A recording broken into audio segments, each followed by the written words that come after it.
sus compañeros maestros, ¿no?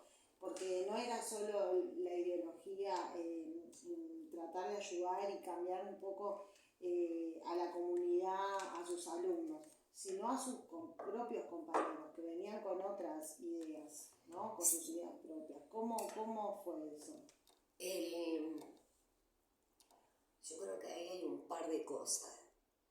En general, el maestrerío que elegía una escuela en el kilómetro 21 de Camino Maldonado provenía de Montevideo, estaba en sus primeros años de trabajo, y cuando elegían la 157, donde con el 103 vos llegabas con suerte en 1 hora y media y además con los pies aplastados, porque siempre iba así, era un maestro y una maestra que estaban muy interesados, digamos, en su profesión, o que no estaban buscando una comodidad inmediata. Claro.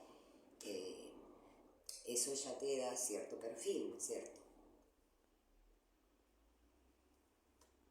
Y se puede decir, yo nací allá, ¿viste? ¿Es única hija? No, somos dos. Marisa es 1 año y medio menor que yo. Yo soy la mayor. Se puede decir que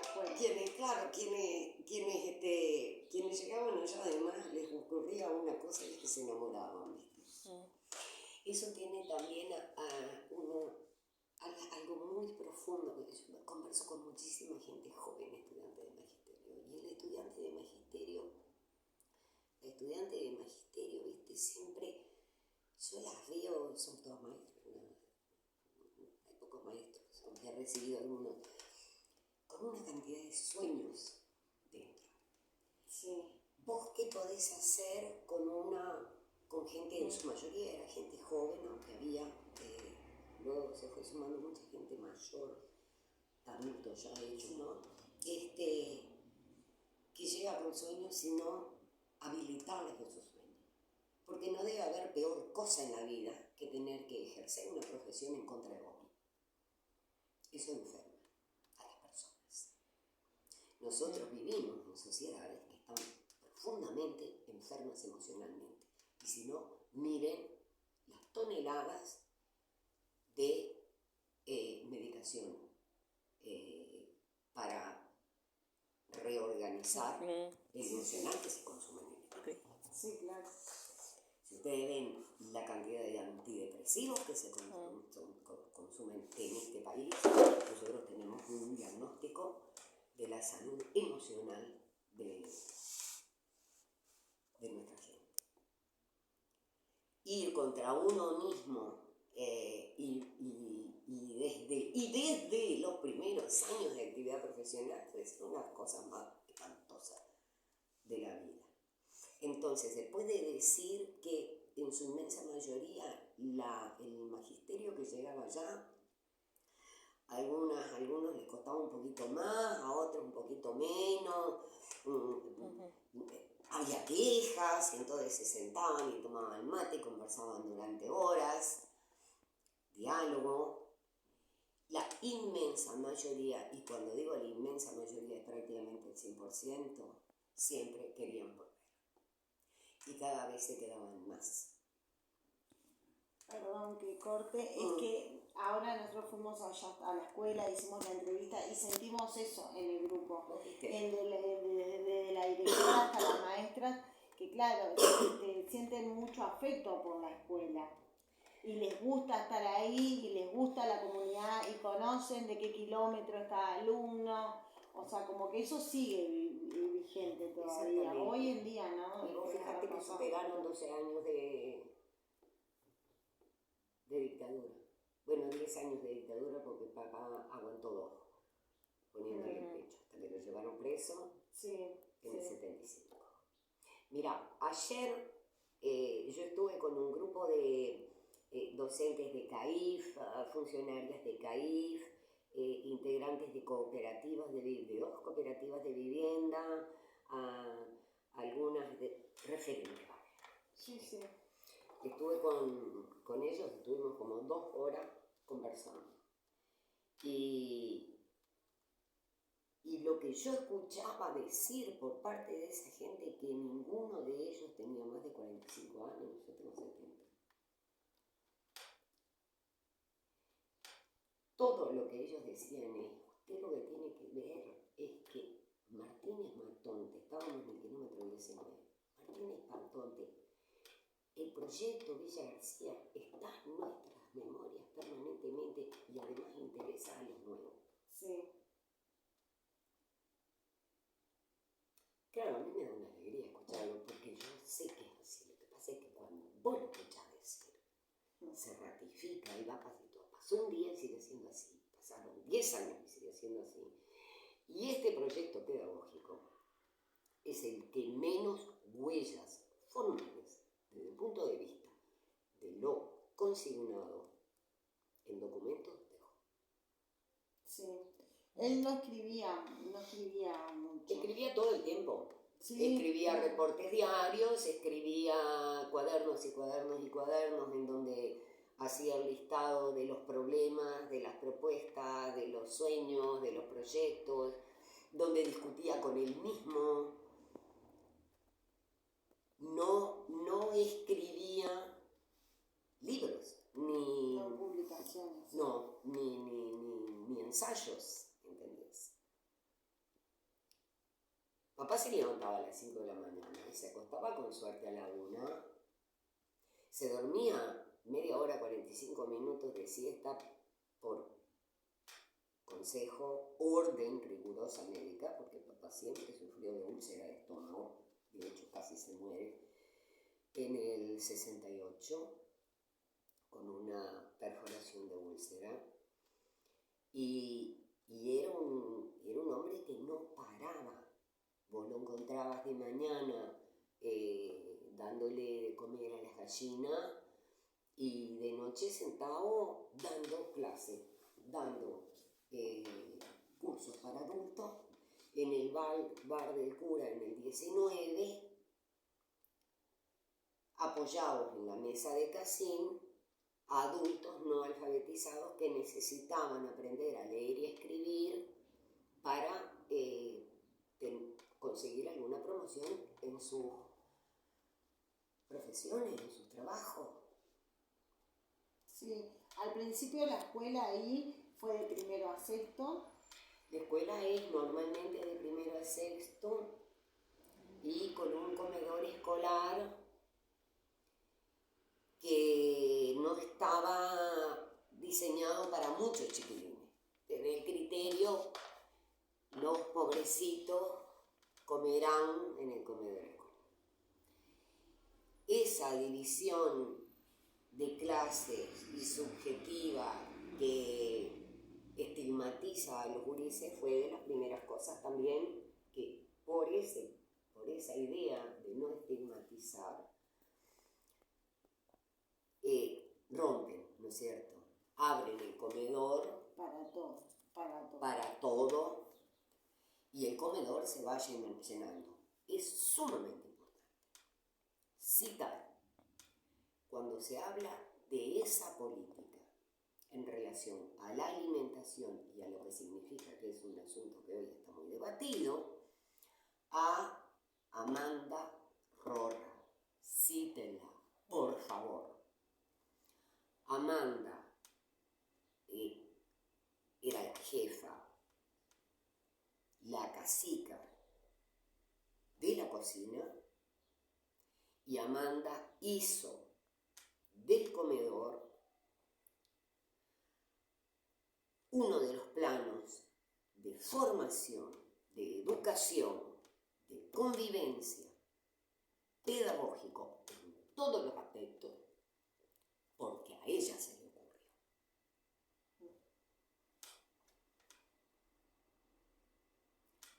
Lo colectivo, lo solidario, lo del respeto, lo de que no era un comedero, sino un momento más, una instancia más de vida en común, eso tiene un nombre y se llama Amanda Rorra. Por favor, cítenla, porque a mí me indigna que rara vez se hable de Amanda, una mujer negra, Amanda Dora, dijo. Rorra, R-O-R-R-A. Googleenla. Sí, sí.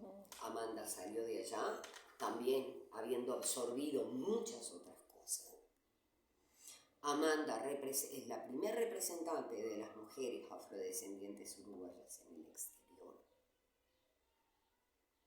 No es cualquiera, porque Amanda también siguió perfeccionando su estar en la vida. Y pedagógicamente el momento de la comida también era una instancia, como usted dijo, de aprendizaje, porque para los chiquilines sentarse, que estén todos juntos, que cómo agarrar el cubierto, por ahí vendría, ¿no? Lo pedagógico. Exacto, y en la convivencia. En el valor de la alimentación, en el saber que la alimentación nos constituye, nosotros somos lo que comemos. ¿O no? Sí, claro. Sí, claro. Sí, allá cada momento de la vida era aterrizado de manera muy concreta. Vos no ibas a encontrar nunca. Y de hecho las personas que lo planteaban rápidamente cambiaban de lo que pensaban. Allá gente que llegaba con Sí.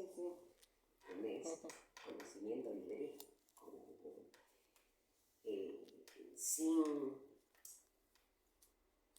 sin haber hecho ese proceso, lo que decíamos ahora, ¿no?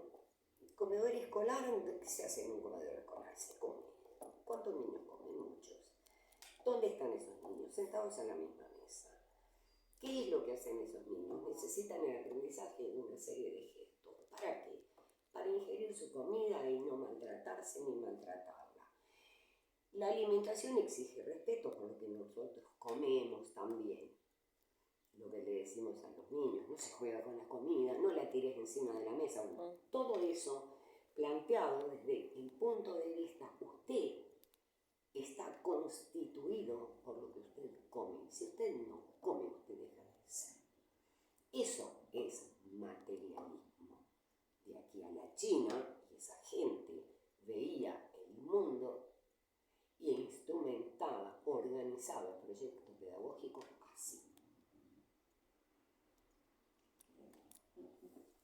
Y lo decía. Salían con los gurises a ver las plantas, a ver las abejas. Allá no había un solo niño de 6 años que no supiera qué es lo que hace una abeja. Las colmenas estaban dentro del proyecto de la quinta. El proyecto de la quinta, los primeros tiempos, muy cortos además, del comedor se sostuvo con el presupuesto de primaria y las donaciones que en esos momentos llegaban a través del USAID a Uruguay, lo que suscitó más de un debate, ¿viste? Pero ¿cómo vas a recibir comida de los imperialistas? Porque además mi viejo tenía, y eso, sépanlo, José Pedro siempre tuvo militancia política partidaria y además lo decía. Sí. No vas a encontrar a nadie que te haya dicho, Matonte me dijo que tenía que votar al Partido Socialista en 1960. No. Pero Papa y Julio Castro siempre militaron juntos, cada 4 años fundaban un partido y ellos siempre se movieron dentro de la izquierda en lo más radical de las izquierdas latinoamericanas. Porque yo me he encontrado con gente joven que me dice, claro, tu padre tenía un trabajo social y dejaba la política fuera. Y digo, perdón. Porque están hablando de mi papá en ese momento, ¿viste? Perdón. Lo que pasa es que ustedes no conocen el Uruguay anterior a la dictadura. Después les mintieron, ustedes no son capaces de desmontar esa mentira. No, están todos locos. Entonces van y lo homenajean a Julio Castro y no saben quién era ese señor.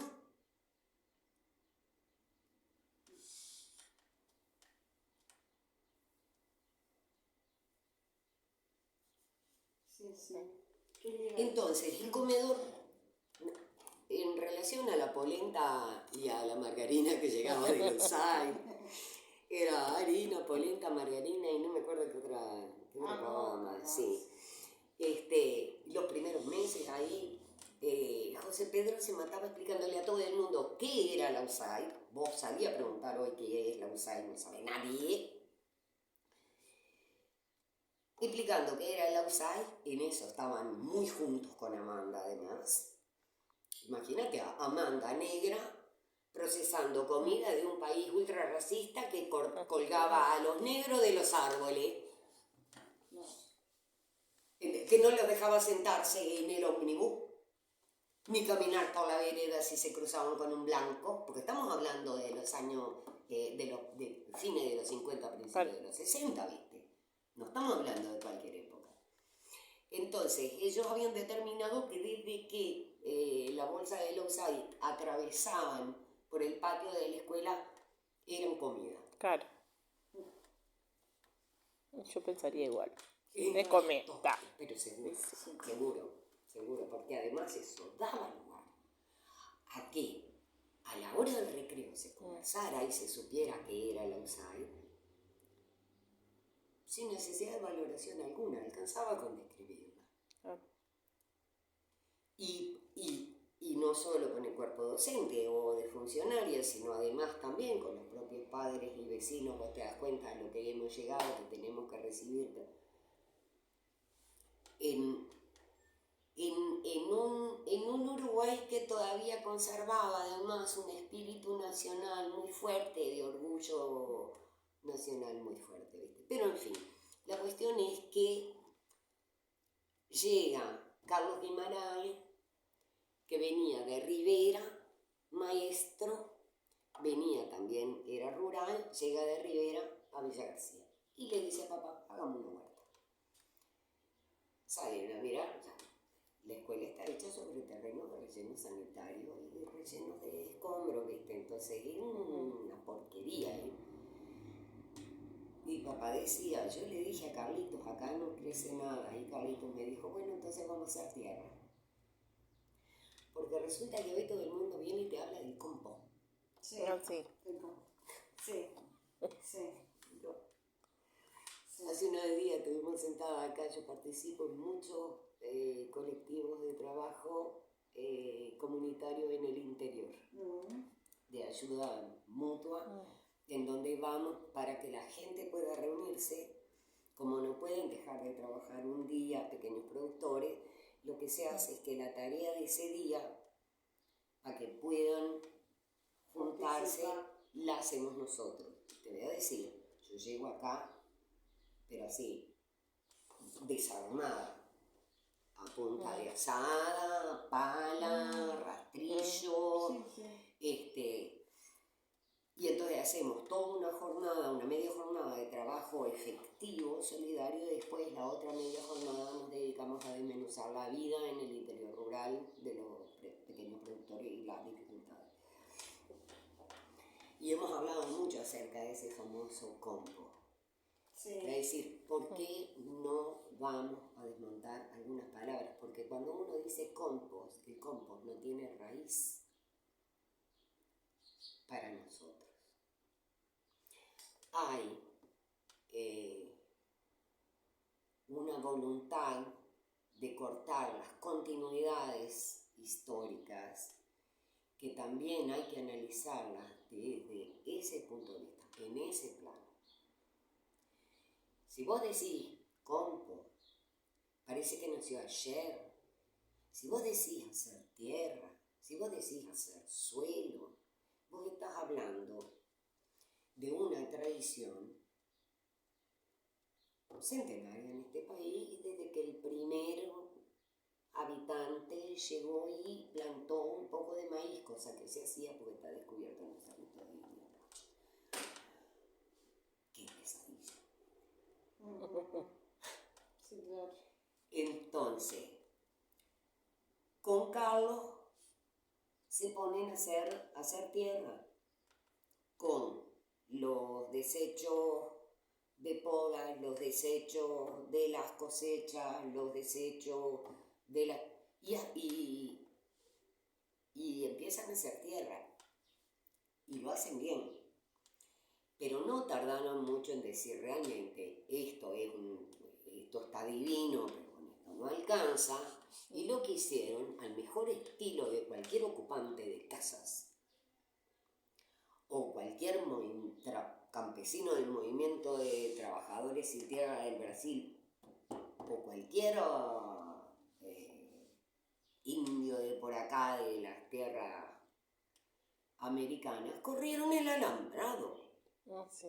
Claro. Corrieron el alambrado sin avisarle a nadie. Simplemente corrieron el alambrado. ¿Por qué? Porque la necesidad era esa. Limpiaron, ahí no había monte importante, ahí más que nada había pastizales. Y esto tiene una historia muy linda, porque no tenían arado, No. desmontar Sí. y después tenés que arar. Sí. Había un vecino que odiaba a papá. Mm. Un hombre conservador, mal, derecha, cerril, que solo hablaba mal del viejo. Y el hombre tenía un caballo y un arado. Entonces, una mañana, el viejo agarró el termo y el mate y arrancó para allá. Y se le fue a la casa, de hecho. Una hora después, salen José Pedro, el termo y el mate, y este vecino que yo tengo que recuperar el apellido, ¿sabes? Yo no sé si no era Machado, pero no estoy muy segura, no se lo doy por eso. Con el arao. No. Nunca más se movió. En el momento en que lo encontraron en un lugar, todas las barreras cayeron al mismo tiempo. Él seguía siendo un anticomunista feroz. Él seguía siendo un antiizquierdista feroz. Él seguía encontrando que papá era un desprolijo porque era barbudo y tenía el pelo largo. Pero es un muy buen maestro. ¿Por qué?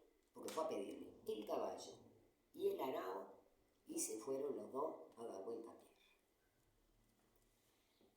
Metieron los primeros plantines conseguidos alrededor, metieron las primeras semillas y cuando aquello empezaba, viste que los tiempos burocráticos son largos. Sí. Bueno, y allá se guardaban los secretos, viste. Cuando aquello empieza a aparecer y a crecer, le hacen el informe a primaria. Nos tomamos 7 hectáreas. Cae la inspección, ¿no? Cae el orden, ¿no? Allá. Y vos, que es una escena que está de puertas abiertas a la manera del teatro, con la inspectora. Sí, que vino, muy eso buena es el está la Gillo Limón. Bueno, sí. es la típica inspectora. ahí está, eso trae a colación. Bueno, incluso la directora de la escuela decía, Martínez Matonte primero tomaba y luego decía. José Pedro primero hacía y después Ahí va. avisaba. Y cuando avisaba ya estaba Sí. tan bien hecho Que ya y Sí. tan respaldado. Tan bien hecho y respaldado. ¿Por quién? Por la comunidad. Claro. Sí, lo mismo decía la De que no directora. había manera. Sí, Mirá que claro. yo no sé la cantidad de veces que papá estuvo sumariado. Sí. Pero en su lugar, su calificación era mejor, lo que cuento. Además de que también a nivel institucional lo quisieran o no lo quisieran, porque había mucha gente que lo apoyaba y mucha gente que lo detestaba porque le rompía la esquina. Claro. Claro.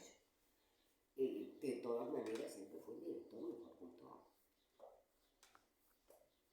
Porque no podía negar lo que... ¿Cuántos los años resultados. estuvo en la escuela? 25. 25.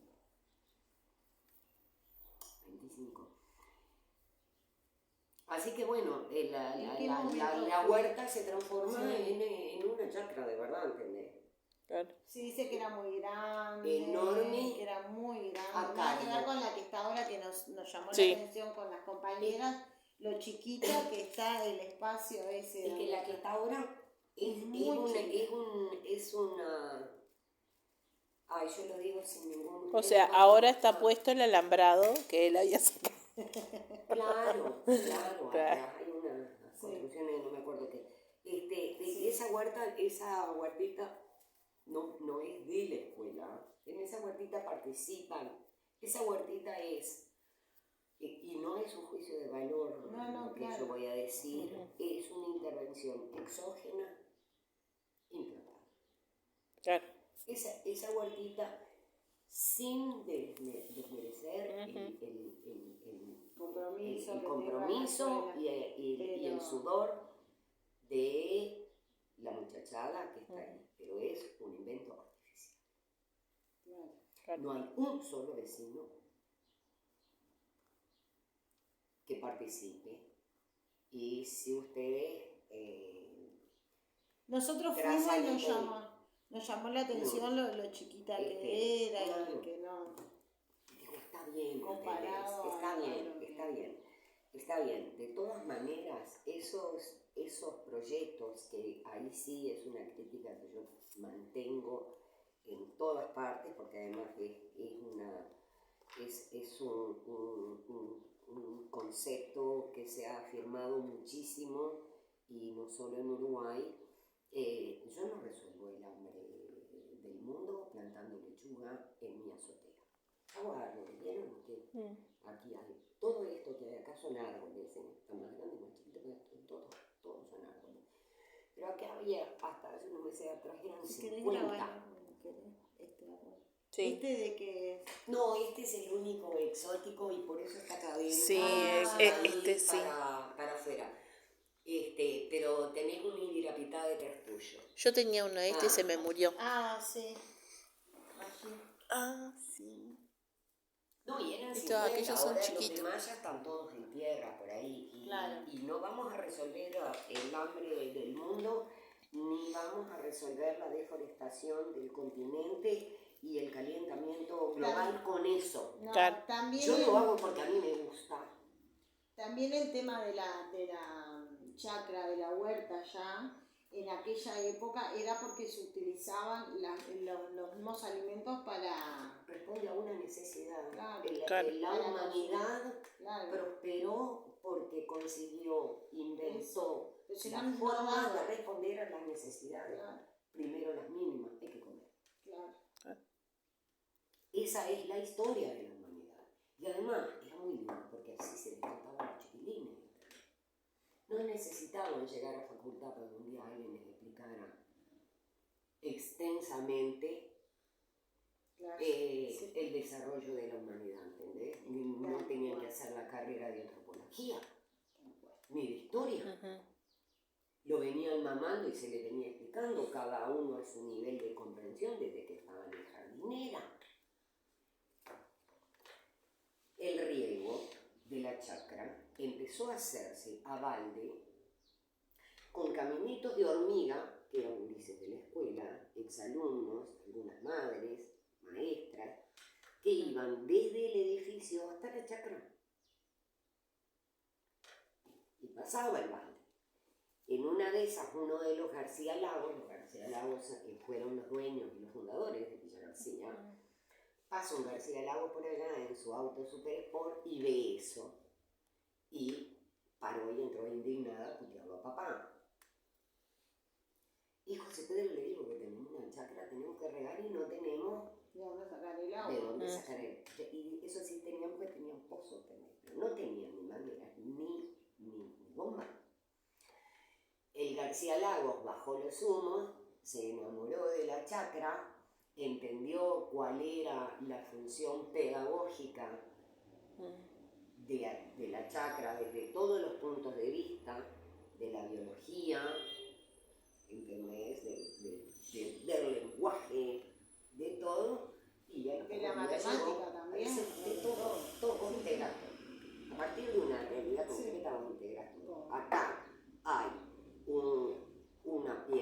sale de este país, miremosla como es afuera rugosa, miremosla como adentro no es rugosa, miremos la forma que tiene, el color que tiene, de dónde salió, o le hacemos la superficie, o le calculamos el volumen, o hacemos geografía y también historia, ¿me entendés? Podemos hacer tantas cosas. El García Lago llegó con una bomba. Llegó con una bomba, escribió la bomba, y me mandé ahí, se empezó a regar.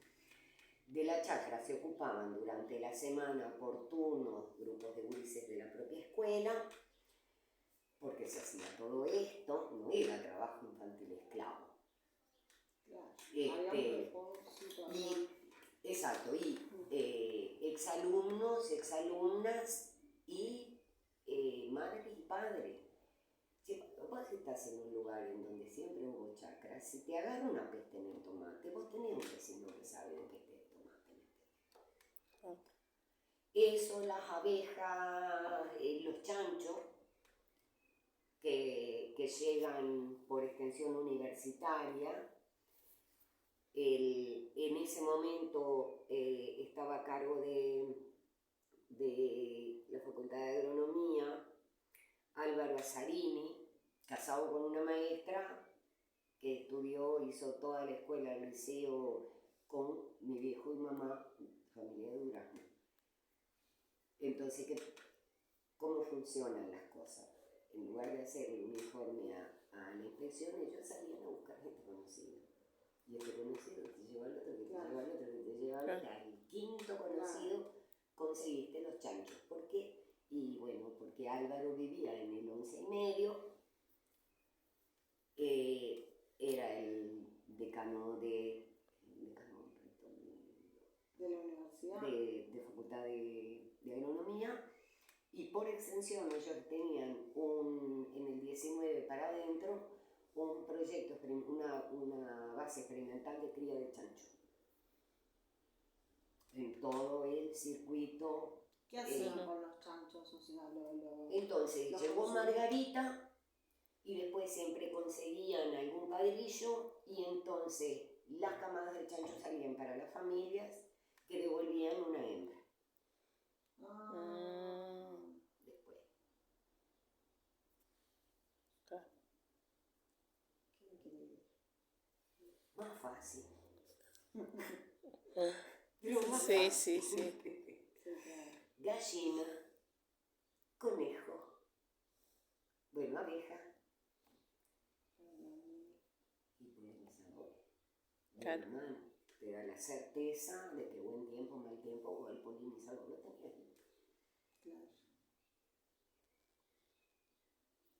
No se usaban prácticamente insumos porque ellos hacían tierra, siguieron haciendo tierra, porque además agarraban la tierra de cada Claro. Era rica, ¿entendés? Hacen una cosa que está muy de moda ahora, que era, y gracias a la gente que sabía de allá, ¿viste? Asociación de cultivo, ponele, vos plantás poroto con maíz. Ellos se alimentan mutuamente, unos liberan nitrógeno y el otro lo consume. Y al mismo tiempo el maíz le sirve de guía al poroto. Entonces vos no tenés que andar poniéndole tutor y atando cada planta de poroto. Claro. Porque eso la humanidad lo hizo siempre. Claro, y lo que los niños aprendían ahí en la escuela, también lo llevaban para sus hogares. También llevaban esos aprendizajes a las familias, era como... Exactamente, mira, y eso te completa un poco lo que es el universo del conocimiento, pero además fundamentalmente consolida la convicción de que hay cosas que se pueden hacer. No todo, no siempre, nunca en cualquier circunstancia. Porque eso también lo aprendés con una planta, por ejemplo, eso está ahí. Pero cimentar la capacidad de producción de proyectos propios a nivel familiar o a nivel comunitario en las comunidades es extremadamente importante. Papá lo decía muy claro, el hombre es cabeza y mano, quien tiene mano construye, quien construye es libre y responsable, es dueño de su futuro y de su presente. Por eso, cuando al viejo lo llevan en cana, eso sí lo cuento para ustedes, y lo pueden poner, lo sabe todo el mundo, cuando al viejo se lo Él llevan estaba, en cana. disculpe, en ese momento, por lo que yo vi en la obra, ¿no? Él estaba en la escuela cuando viene y se lo llevan adelante de todos los niños, ¿no? No sé si puede comentar. Y fue horrible, porque imagínate.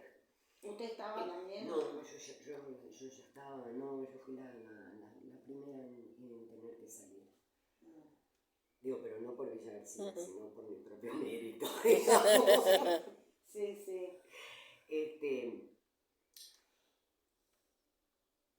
Creo que nos falta un capítulo y es que en la medida en que ese mundo de gente haciendo se conocía por X o Y, ¿viste? La participación de extensión universitaria, que comienza por invitaciones individuales y luego se hace a través de los canales de lo que era el espíritu de extensión universitaria, porque hoy el espíritu de extensión universitaria, y eso yo se lo he escuchado decir a otros, no es invento mío, que les dicen, ustedes vienen acá como un minero, extraen y se van. Hay una extensión universitaria y una intervención de distintos estamentos de la sociedad que están por encima de otros en su capacidad de conocimiento, de manejo de la realidad, que se comporta con la sociedad de una manera extractivista. Viene, agarra, se lo lleva para su propio bien. Ese no es el espíritu en el que fue creado Extensión Universitaria Militar. Cuando recién llegaban los estudiantes de la universidad y por las dudas papá los ponía frente a un pizarrón y decía, bueno, mira, este es mi alumnado, base de la vida. Estas son las familias de mi alumnado, segundo nivel. Estos son los que terminaron secundario adulto. Estos son los que ingresaron a la universidad. Ustedes se dan cuenta que estos son los que están pagando los estudios de estos. Ustedes tienen una deuda con ellos y que se puede calcular en plata. Lo ponía enfrente de una responsabilidad que además, si vos mirás los textos y las ideas primigenias desde la reforma de la universidad, desde la revuelta de Córdoba, Argentina, Sí, sí. hasta el comienzo de la universidad en Uruguay, vos lo tenés presente. Que después se traspapile, es otro asunto. Pero que la génesis es esa, no es una idea mía ni de José Pedro, es esa. Y está consignado. Entonces, mucha gente, y ahí también está Julio, ¿viste? Y ahí también están todo lo que le queríamos. ¿Viste? Que no se dejaba arrastrar a volver a redactar lo que ya estaba escrito. Una cosa es adaptar una propuesta a la realidad en la que estás, otra cosa es reescribirla para que te coincida con la realidad que vos crees que hay que construir. Son dos cosas. Allá lo llamaban sencillamente honestidad intelectual.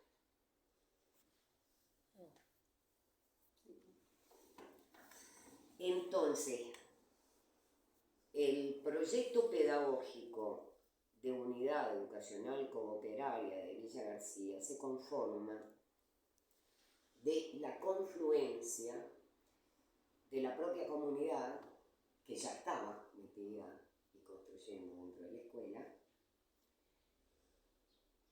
se conforma con un aporte exterior que viene desde la universidad, a partir de extensión universitaria, porque además esa gente llegaba, cumplía su ciclo y se quedaba. Muchos de ellos se fueron a vivir allá. Empezaron a colonizar. Cuando interviene el golpe, tenían un proyecto de cooperativa de vivienda. Y eran como 30 y pico de familias que habían venido de afuera. Después estaban todos los amigos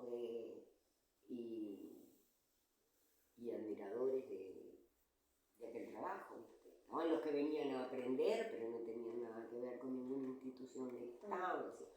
Allá aquello era un planeta que funcionaba, que no perdía tiempo en discusiones inútiles. En todo caso, hacían un asado el domingo, tocaban la guitarra, venía Daniel Viletti, venía Zabalero, venían los olimareños, que en esa época no habían editado ni el primer disco.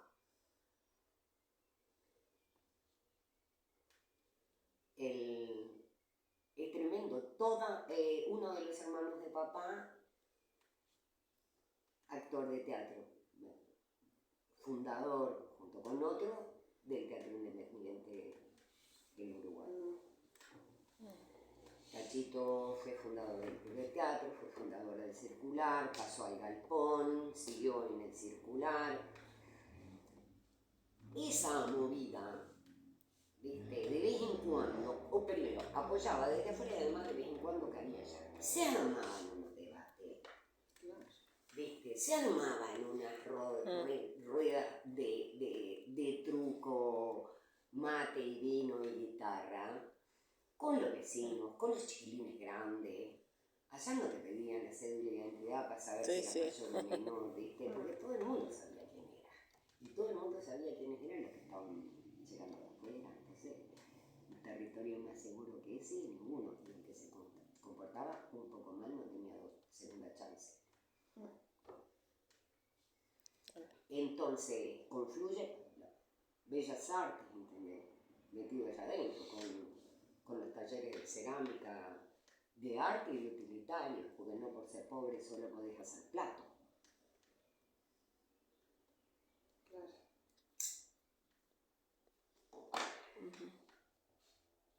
El consultorio médico, la policlínica de planificación familiar, Hermógenes Álvarez a la cabeza. El consultorio jurídico, el consultorio odontológico, porque Eso, con una sí. mala salud bucal no hay. Entonces, ibas a esperar que a los chiquilines los citaran desde la facultad de odontología para que se vieran. Los niños, la cantidad de chiquilines no conocían el centro, nunca habían ido, no tenía interés ninguno. No hay ninguna obligación en el mundo que para ser persona vos tenés que caminar por 18 de julio. Sí. Ya vos te gusta vivir allá. También nos contaba la directora del tema del consultorio odontológico que él también pensaba en las madres, que cómo pueden conseguir trabajo, cómo pueden si no tienen presencia, ¿no? Entonces la estética de la mujer ahí. Vos no vas a tener niños saludables si no tenés familias saludables. Ya pensaba en esto. Ayer estaba publicando, le dedico un tiempo a las redes porque me encantan. Estaba publicando un concepto que no la redacción, por supuesto, que no es la mía, ¿viste? Que le tomé prestado. Y vos no tenés niños saludables, estaba formulado de otra manera, preciosa, pero vos no vas a tener niños saludables si no tenés padres saludables. Claro. Y vos no vas a tener padres saludables si no pueden acceder al trabajo, porque vos vas a tener padres pobres y deprimidos y sumidos en impotencia, y eso que genera violencia familiar. Claro. El viejo te admira. Hay una anécdota que ustedes me preguntaban del maestrerío, cómo se quedaba allá. Sí. Cuando alguien llegaba medio desacomodado, aquellas maestros que llegaban a cada rato al escritorio y decían, no puedo más con fulanito. Yo, José, te debe sentar y decía, bueno, a solucionar eso, tráigame una cuerda. Sí. ¿Conocen la historia de la cuerda? Sí, lo leí en el libro. tenés multitud de expertos y expertas. Hoy de mañana estaba leyendo de nuevo, ¿viste? A propósito del tema de la violencia en los barrios. ¿Te querés matar? ¿Te querés matar? ¿Por qué hay? ¿Hasta cuándo con subterfugio? ¿Hasta cuándo inventando discursos? ¿Hasta cuándo citando investigadores intelectuales paridos por otro mundo? ¿Hasta cuándo?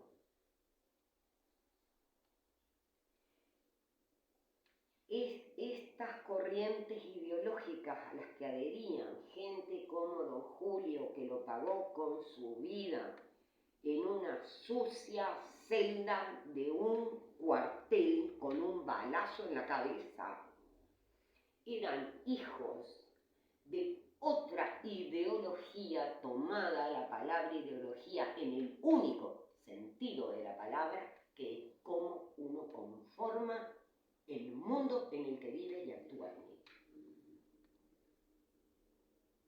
Y todo lo demás es un palabrerío para censurar el pensamiento.